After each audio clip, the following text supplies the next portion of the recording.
Hey, hi, how are you doing? I'm Michelle and welcome back to another video. And today I thought I would do another creativity, inspirational, artsy book haul because you guys all loved the last book, a book review that I did. It wasn't a book review, it was just suggesting books that are helping with like inspiring you to be creative in your art, but in your art journey.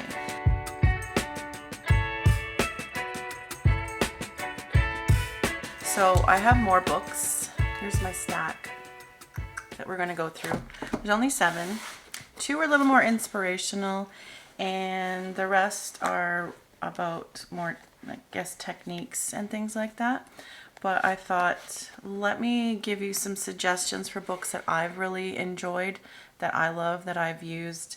And maybe you've heard of these and maybe you haven't. These first 2 you've more than likely heard of because they're quite popular and they've been around for a while, so you might have seen them. And so the first one I'm just going to start with is Big Magic, Elizabeth Gilbert.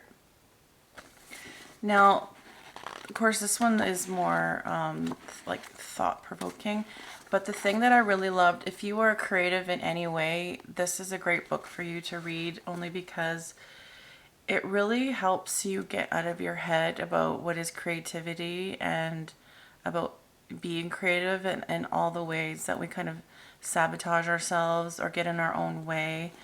And the biggest thing that I always remember, my takeaway from this book, is that she talks about, like we get thoughts and ideas for creativity of things that we should make or create or do. And a lot of us just ignore them. A lot of us don't do anything with them. We get some ideas for something. And she talks about you're given ideas from the universe, basically. Like, if you think about where do ideas come from? Like, they're just given to you. They're meant for you. It's the universe saying, like, can that person handle this idea? What are they going to do with it if I give them this idea? And the most interesting thing that she talks about is that if you are given an idea and you don't do anything with it, the chances are that that idea is going to go to someone else. Now, how many times have you had an idea for something and you didn't act on it or you didn't do anything with it, and then anytime later someone else comes out with something that you thought of and you're like, I had that idea, I should have done that. Well, you didn't, and that's why the idea went to someone else. Like, isn't that crazy to think about? And I think about all the things in my life, like even 20, 30 years ago, I would get ideas for things and didn't do anything with them. And now there's things that I see all over the place in the world. And if I had done something with in the beginning, I would have been in there. I mean, obviously I wasn't meant to do that if I didn't take action, because everything happens for a reason. But I can see how that makes so much sense and that it's true. And so I have a few ideas of things that I've been, mulling over for even a couple years now. Like, for instance, a podcast. Like, I have an idea for a certain type of podcast, and I've thought about it for like 3 or 4 years now. I've been wanting to do it. Have I done it yet? No. Is someone else going to do it? They might if I don't do it. Or maybe you have an idea of like a piece of art, or maybe you have an idea for a business or a product or a book.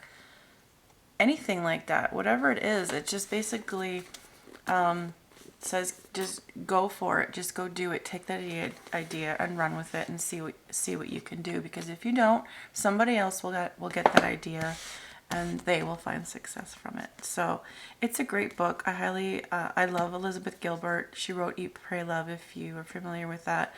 And I've seen her speak in person, and I just find her very inspiring. I love the way that she talks and writes, so I highly recommend that book.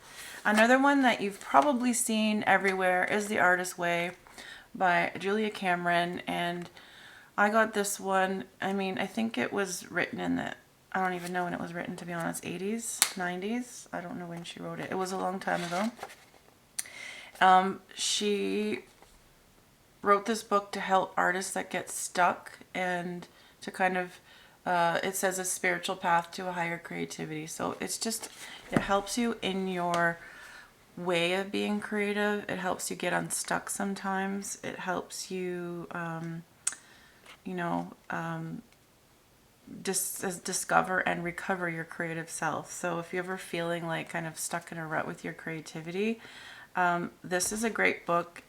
I just realized on the front that there's a quote from Elizabeth Gilbert on the front, and I never noticed that before.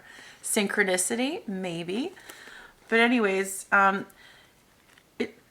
of the things they do in here, it's like a weekly progress that you do, and they talk about things like doing morning pages where you just write out without even thinking, like just write your thoughts that come to you, like don't judge them, just write on paper. This is not for anyone else to see, but every morning you just write 3 pages before you do anything else, like while you're drinking your coffee.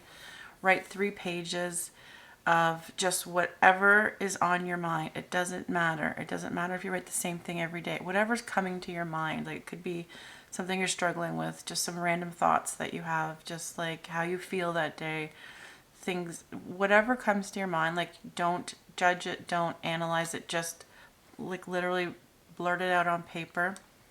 And it has to be handwritten, and you just do that every day, and it really kind of helps you to whatever comes to your mind is to like get it out of your mind and on paper.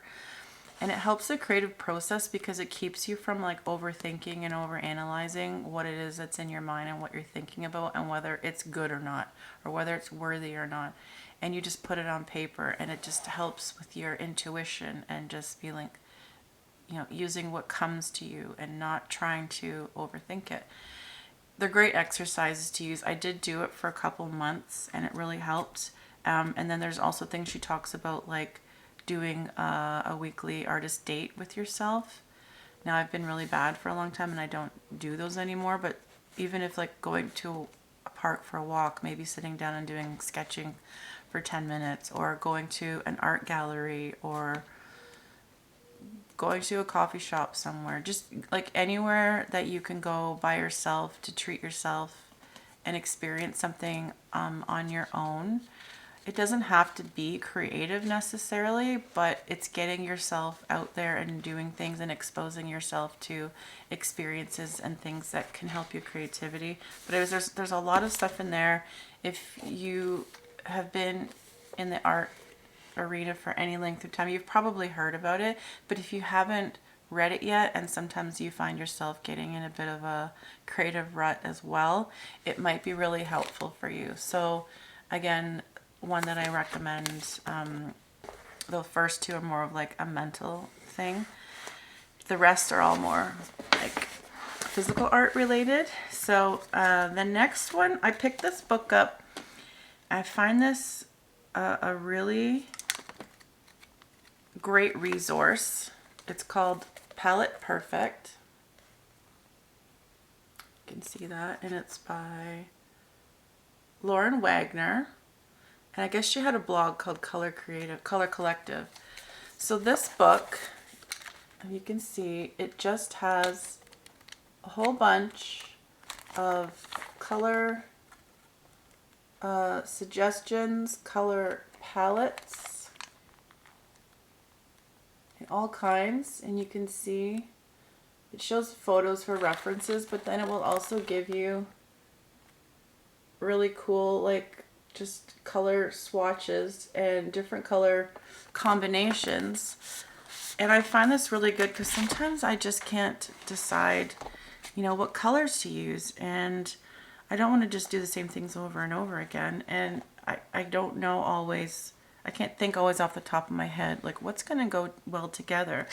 And this is also broken up by like sections like retro, mysterious, romantic, solitude, fresh, magical, dreamy, curiosity, natural. So it has like nostalgia, trendy, delicate. So it has all these great ideas for color palettes. And it even shows the weight of them. Like some will be like, in this one, you can see like it shows the purple, like large amount of the purple and then smaller amounts of the other. so that if you're making a painting, you know which ones, like if you want to, which color should be like the majority, and then what's a good accent and what's maybe a good secondary color. But I think this is a great thing if you do any kind of design work or art or illustration and you have trouble thinking of color palettes. You might just go in here and just find something that inspires you and say, okay, perfect. I'm going to take those 3 or 5 or 4 colors, and that's what I'm going to use to create my palette with for this piece of art. And it could be colors that you would never think of using, because there's lots of colors in here that I would never think of like making on my palette or grabbing as a colored pencil or anything. But when I see it here, it makes sense when you put it all together. And I've seen these color stories out in the world, and I'm like, that looks so cool. But like, I'm drawn to certain colors, and I'm sure you're drawn to certain colors, and you don't tend to gravitate to the opposite of what it is that you use. But I could go here, and this one's like, you know, that's orange and peach with 2 different greens, and I never use orange, but I could push myself to make some art using those 4 colors and probably create something pretty cool. And so basically what I'm saying is this is a great resource if you need to get started with just a color palette. And there are a billion, jillion different combinations in here. So like I said, if you are someone that struggles with trying to pick colors for something, this is an amazing book. So I'm glad I grabbed it, and I will probably use this forever in different kinds of artwork, depending what it is I need to make, because instead of me over analyzing what colors I should use, I can literally just run into here. I could even go straight to the section on that type of, you know, the feeling I'm trying to convey, and go right to that section and pick out my color palette, and away we go, instead of thinking about it and wasting my time. So that's a good one, Palette Perfect by Lauren Wagner. Run out and grab that one. The rest are all about actual painting, so if that's what you're waiting for, then that's what we have for you. I'm going to, I think, switch to my overhead camera for this so that I can show you. There's 4 more. Here we go. So give me 1 sec, and we're going to get the overhead camera out so then I can show you and flip through the books with you, okay? All right, so I hope you guys can see this. So there's 4 books here that I have for actually making art. Let's go through the first one here. So this first one is called Ink and Wash Florals. And let me see, make sure you can see it. Stunning Botanical Projects in Watercolor and Ink, and it's by Camilla Damsbo Bricks, artist, teacher, and creator of Camilla Damsbo Art. Sorry. So it's a lot of beautiful watercolor florals, and then she also uses ink with it. Sorry, I'm a backwards flipper. Oh, there's Camilla right there. Isn't she cute? So beautiful works in watercolor with ink. And now I love using ink to detail my watercolor and paint. And so this was a great combination for me. Sorry, I'm a backwards flipper, but that's gorgeous. So she goes through lots of tips and tricks for using watercolor and florals, and then, you know, finishing it off and detailing it with some fine liner. Now she does go through some step-by-step tutorials. So for instance, this red and white tulips, she'll tell you exactly which colors to start off with, and then what to mix. So it's kind of no kind of foolproof, because she tells you exactly what to do, and then she'll go through step by step how to get your initial drawing, and then what parts to paint first, because I know with watercolor you want to let some areas dry so otherwise they don't bleed into each other. So she'll go over like what areas to start with and then move into some other areas, and then talks about how to finish them off. So some really beautiful artworks and some really beautiful suggestions and how to how-tos, basically. Beautiful. So if you love using watercolor and you love using fine liners as well, this is definitely a great book to do some tutorials out of and get some inspiration and some, you know, develop your skill set on those. I love this, how she uses some splatter as well. It's very, it's a little bit abstract, but it's still a gorgeous painting and illustration. So this is one that I really, I haven't really used it much yet, but it's definitely inspiring to me.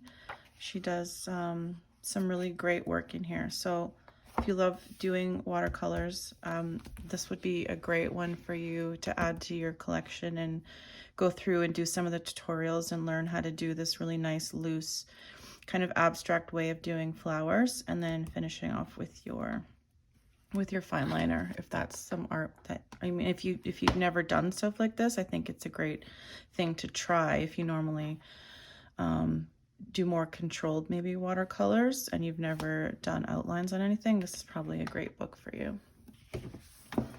Next, we have Painting Calm by Inga Buividavis. I'm sorry, Inga, if I've said the last name wrong. I apologize. But anyways, this one is a beautiful book, Connect to Nature Through the Art of Watercolor. And again, I'm sorry, but I'm a backwards flipper. Maybe I can start at the beginning. Painting Calm. She does these gorgeous in nature inspired watercolors. Again, a little bit abstract, but a little bit controlled. And she talks about, you know, creative journey in watercolors and different foliage and flowers, light, structure, and symmetry. And she does take you through, you know, why paint with nature and kind of what inspires her.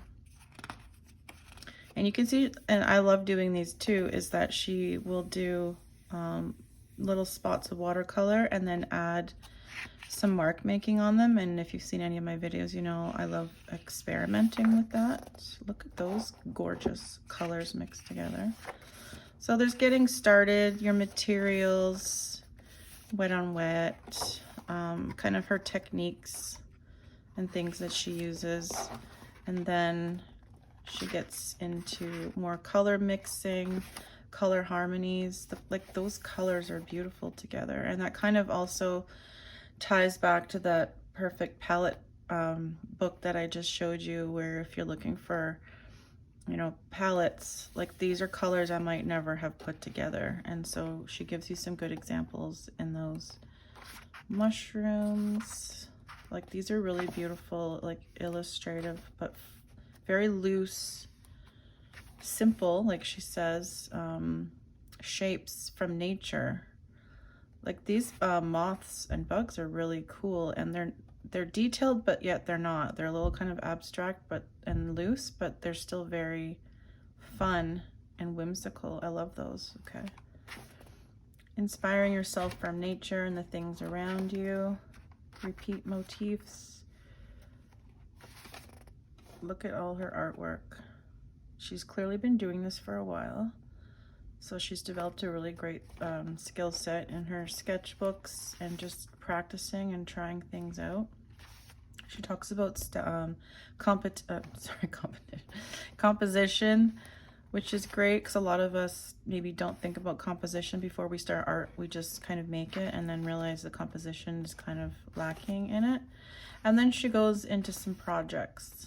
So here's trees, forests. The color stories are really lovely there. And then some flowers, some beautiful, looks like poppies. Different kinds of flowers and how she makes them in her style with watercolor. Sorry if that's going fast, but I don't want to take too much time for you guys. I have 2 more books. But anyways, this is a really beautiful, there's lots of beautiful step-by-step tutorials in here and some great inspiration. So this one, you know, and the one I just showed you previously together, if you're doing both of those and you're doing watercolor, you're going to learn a lot, and you're probably going to really up level your game if you're just learning. if you're just learning watercolor, these are really cool too. So anyways, that is a beautiful book. If you do want to practice some more of your watercolor, Florals in Nature, Painting Calm, Inga Buividavis. There you go. Gorgeous book. Now this one here is one that you might have seen in previous video. The first book I used when I was learning to paint with gouache, which I love painting with. And I like watercolor, but I really enjoy gouache because it's a little bit versatile. Like you can make it more like watercolor, but you can also make it more opaque. So I really find it interesting to paint this way. So this is Get Started with Gouache by Emma Block. I don't know if you're familiar with Emma. She does have a few other books out now, I think, and she has a great Instagram as well where she talks about things. She might even have a YouTube channel. Is that maybe where I've seen her? I don't know. I think I just found this book on Amazon and I started using it, and then I've seen a lot of her other work since. But if you're interested in getting started with gouache, then this is a great resource. I've done, maybe you can see where I've done a lot of, I think I'm up to here. I got up to that far in the book, and I can take this off. I've done a lot of the tutorials in here. So she does start off with, let me see, hopefully I have this in frame for you. She does start off just like basic techniques. There's a little history. I love all her little hand-done illustrations throughout the book. She talks about like materials and paints. So there's lots of technical, like the technical side to it. Colors, getting started with colors and mixing colors. She goes over all of that if you're interested, because mixing colors with gouache is a little bit different than maybe with watercolor, because the more white you add, the more opaque it becomes. So it's a different kind of beast than just plain watercolor. Then she goes into some basic techniques, and then we go through, I've done this, that's why I'm saying we. She goes through some basic tutorials on, and really starts from the beginning with some basic shapes. And I have done most of the tutorials in this video when I was teaching myself. So they're all easy and fun, and I highly recommend. I've gone through all of these. So I'm gonna do my backwards flip again, but ice cream. There's a little horse, I call it the IKEA horse. There's plants and flowers. I did this one even. I had a black mixed media sketchbook, and I did that one, and it turned out really cool. Like gouache on black paper is actually a really fun thing to paint. And I've done, so then we get into plants and flowers, and I have done all of these tutorials, and she goes through it step by step, so it's very easy. I've done that one. I made the cacti when you have more than one. And so she kind of builds on the techniques as you go, and they get a little more difficult. I've done the lemons, that's fun, step by step. I did vegetables. I love painting vegetables, actually. I haven't done the cake yet. That's one I haven't tried. I will do that one soon. But so she gets into food, and then it gets a little more complicated with more details. We start doing animals. There's her little alpaca. I've done that one. Mine looks more like a sheepdog. But there's some birds. So some really great tutorials if you want to start using gouache, and I think you could mix it with some fine liner as well. The thing I find with using fine liner on gouache is that because the gouache is a very chalky texture, it can really suck up the ink out of your pens and kind of dry them out. So it's a little bit difficult to use fine liner on gouache. It's possible, but like paint pens work better.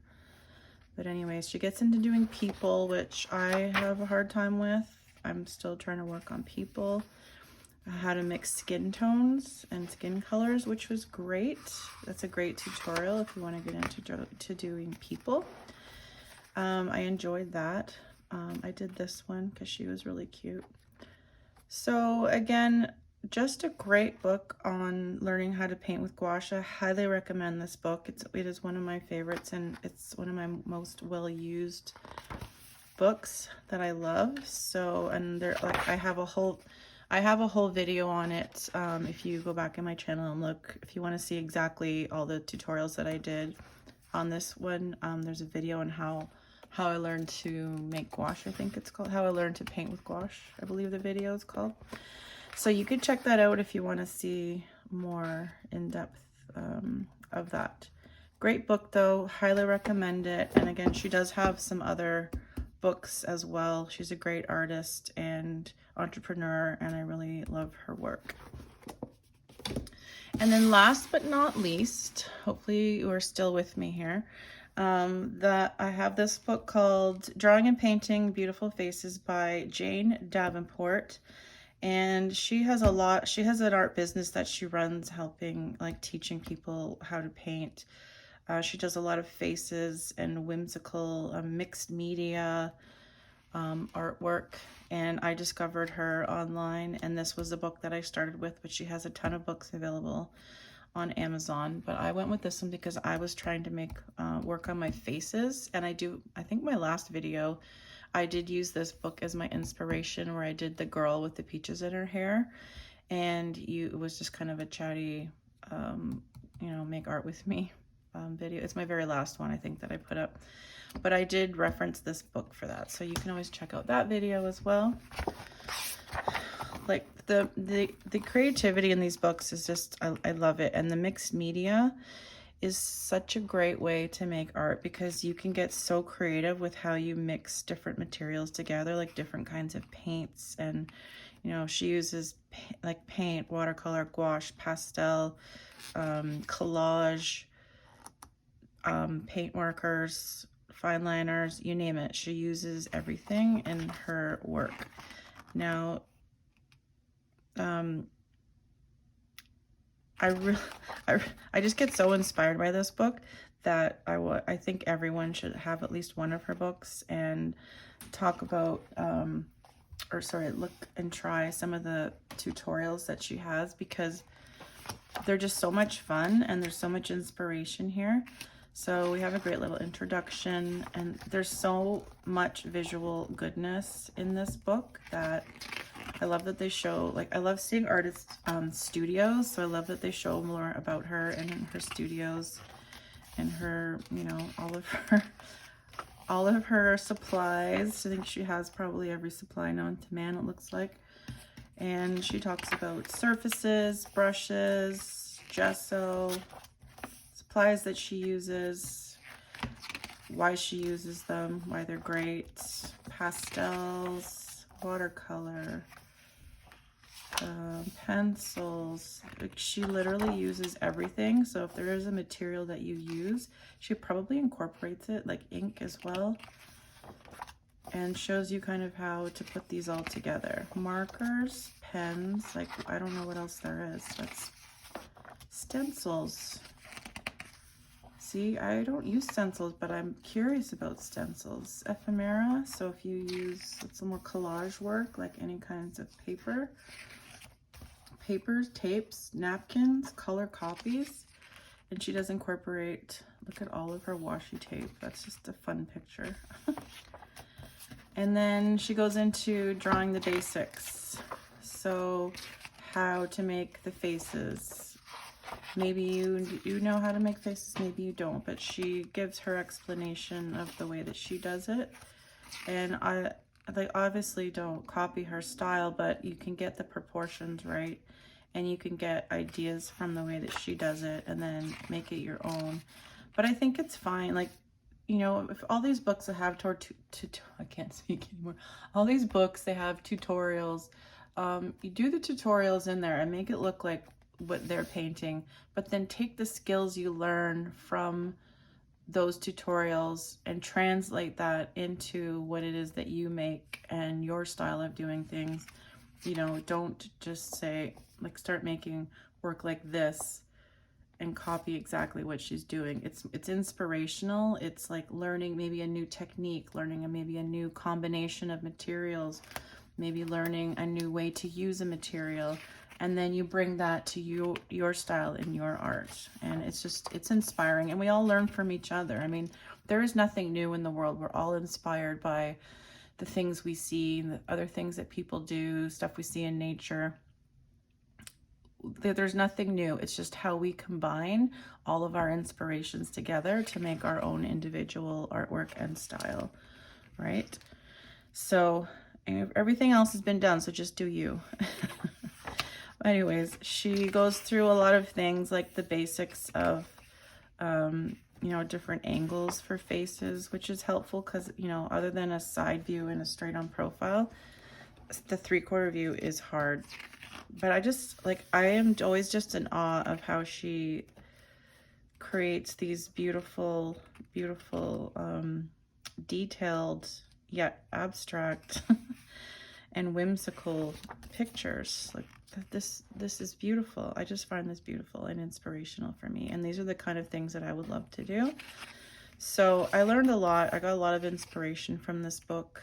And it's just one, like, if you like drawing people, or if you haven't and you want to learn to draw people, especially women, this is a great book to get and to dive into and really do some of her tutorials and play around, and you might discover a way of painting or drawing or combining these mixed medias into something that just really ignites your soul and that you can't get enough of. Like, there's hair. I won't do this whole thing, the whole book, but you can see how beautiful. Like, she even uses spray paint and some things. But just go all out. Just grab any kind of material, mix them all together, layer things up, and see what you can create. They're just, some of these are so simple, yet it's like just so stunning. And it just gets me so excited to make stuff. So if you're like me and you're easily inspired by other people's creativity, then here is a great book to get you started with making more whimsical, like, faces and women. Great book, a great one to add to your arsenal. You know, you can combine women with flowers and nature and other animals and stuff, and I think that would be really fun art to make. They're just gorgeous. So anyway, that was Beautiful Faces by Jane Davenport, and that was the last book that I had. I hope that you enjoyed all of these books. Again, I will link them all for you in the description, and that's it. So there you go. So there you go. There are 7 more books to help you be inspired and creative in your art journey.